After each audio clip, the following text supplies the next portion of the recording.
Өмір бір емтихан. Кейбір адамдар бұл шындықтан бейхабар. Аллах болған болса, Африкада аш адам болмас еді деп, Аллахтың барлығын жоққа шығаруда. Егер Аллах әр жасалған қателіктерге кедергі болған болса, ешкім күнә істемеген, қателік жасамаған болар еді. Кімнің жақсы адам, кімнің жаман адам екені анық болмас еді. Африкада аштыққа ұшыраған өлкелердің бұл жағдайға қалай ұшырағаны тарихтан хабары бар адамдардың бәрі біледі. Европаның залым дінсіздері мен Азияның екі жүзді бай басшылары қанаушылық жасап, Аллахтың оларға берген нығметтерін олардың қолдарынан тартып алуда.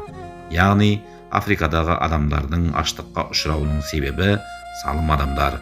Сынақ аяқталғанда залымдар тозаққа, күнәсіз адамдар жұмаққа барады.